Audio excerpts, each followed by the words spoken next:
Сәлем. Әлемде өте көп кездесетін сұрақтардың бірі ол ағылшын тілін қалай тез меңгеріп алуға болады.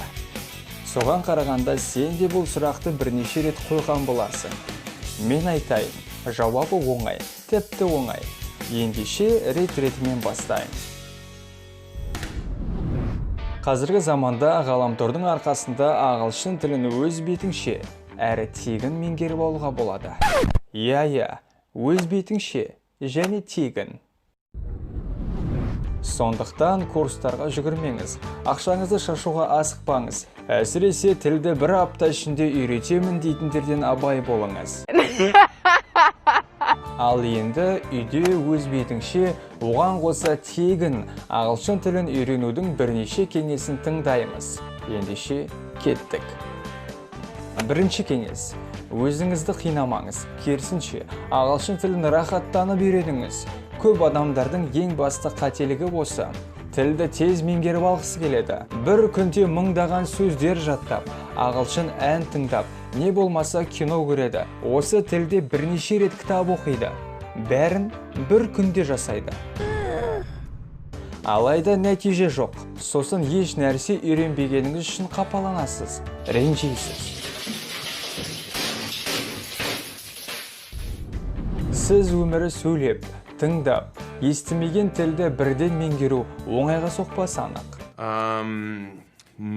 Екіншіден, ағылшын тілін үнемі оқыңыз. Мысалы, дүйсенбі күні сөздіктен 10 сөзді тауып алып жаттаймыз. Ал сейсенбі кітап оқимыз. Жоқ дегенде 5 бет оқыңыз. Ең бастысы оқыңыз. Сәрсенбі бәрі оңай, қағазбен қалам алып жазып үйренеміз. Бейсенбі ағылшын тілдегі кино немесе музыка тыңдаймыз. Жұма достарымызбен ағылшынша әңгімелесеміз. Аптаның қалған 2 күнінде осының бәрін есімізге түсіріп қайталаймыз. Одан кейін әлбетте дүйсенбі күні бәрін қайтадан бастаймыз. Үшінші кеңес тәжірибе. Кейде адамдар ағылшынша өте жақсы оқып білсе де, тіпті грамматикадан мықты болса да, еркін сөйлей алмайды. Неге? Сіз сөйлеуге ұяласыз, қайта айтуға қысыласыз, бірақ олай етпеңіз.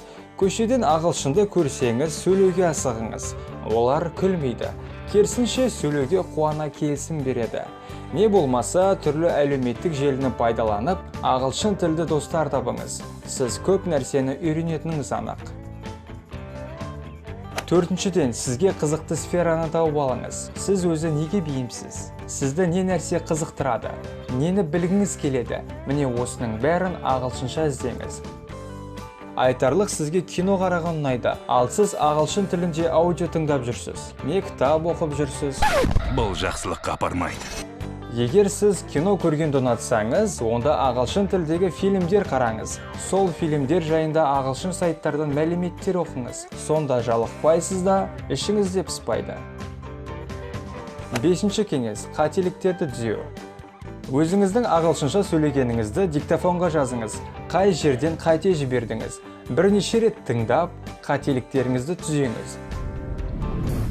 Достар, бүгінге осы. Ағылшын тілін әрі қарай оқи беріңіз. Тілді тез-тез меңгеру мүмкін емес. Бәрі біртіндеп баяу келеді. Айтпақшы, каналға жазылуды ұмытпаймыз және әдеттегідей лайк басамыз. Қош сау болыңыз.